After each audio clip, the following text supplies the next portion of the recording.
अस्सलाम वालेकुम नाज़रीन, मैं हकीम शहबाज बलोच। आज मैं एक रिक्वेस्ट कर रहा हूँ कि हमारे अपने पंजाब में बहुत ज़्यादा इस टाइम जो फ्लड आ चुका है और पाकिस्तान में बहुत ज़्यादा फ्लड है, तो इस बारे में कहना चाहता हूँ आप लोगों से गुजारिश है कि फ़्लड में जितने मुतासरीन हैं इनकी हेल्प करो। हमने एक अज़म किया हुआ है बलोच दवाखाना की तरफ से, फ्लड रिलीफ कैंप भी लगा रहे हैं और अल्हम्दुलिल्लाह उन तक जितने भी मुतासर लोग हैं उन तक हमने ये पहुंचाना है अपना जो फूड आइटम है जितना भी है, छोटे छोटे बच्चे हैं उनके लिए दूध वगैरह वगैरह।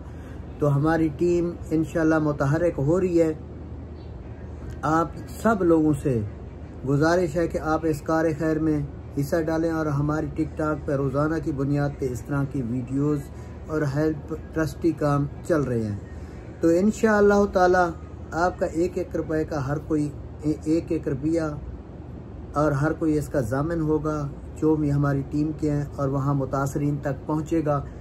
अगर आप मुतमईन हूँ, वरना आप डायरेक्टली उनकी हेल्प करें या जो भी कोई एक वर्क कर रही है फाउंडेशन, उनसे रजू करके जहाँ ज़हन मुतमईन हो, ये लाजिम आप लोगों ने करना है, हम भी कर रहे हैं इंशाअल्लाह ताला। मैं इस टाइम मक्का में हूँ, मैं पाकिस्तान 2 तारीख को वापस चला जाऊँगा उम्रे से, और उम्रे के बाद इंशाअल्लाह जैसे जाऊँगा मैं ये काम शुरू कर देना। वैसे मेरी टीम इजाज़ भाई है, वसीम भाई है और हमारे जितने मेरी टीम के बंदे हैं वो इस सरगर्मी में जो है ना बहुत ज़्यादा बढ़ चढ़ के काम कर रहे हैं सतगरब है, और अल्लाह के हुक्म से जहाँ तक हमसे हो सका हम उनकी हेल्प ज़रूर करेंगे। आप लोगों से भी गुजारिश है कि आप लोग इस कार खैर में हिस्सा डालें या डायरेक्ट या किसी अच्छी जो फाउंडेशन काम कर रही हो उसके साथ मिलकर। मैं इस टाइम होटल रूम में हूँ और मैं न्यूज़ सुन रहा हूँ कि जो कि चनाब में रेला आ रहा है बहुत ही ज़्यादा है और तबाह कौन आ रहा है। तो जितने आसपास के करीबी एरियाज़ हैं दरिया के,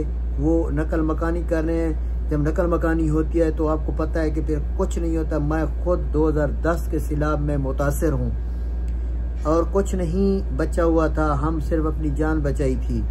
और जो हम परेशान हुए थे छोटे छोटे बच्चों की वजह से, जो कि एक बेयारो मददगार एक रेत के टीले थे, वहाँ जाके बैठे थे। मुझे पता है कि कुछ नहीं, घर तबाह हो गए, जानवर ख़त्म हो गए, खाना पीना दाने आटा वगैरह कोई चीज़ नहीं बची थी, सिर्फ खाली हाथ वहाँ नंगे पाँव जब बंदा बैठता है तो फिर बहुत ही तकलीफ देह वक्त होता है। तो आप लोगों से गुजारिश है कि आप इनकी हेल्प करें। शुक्रिया, अल्लाह हाफ़िज़।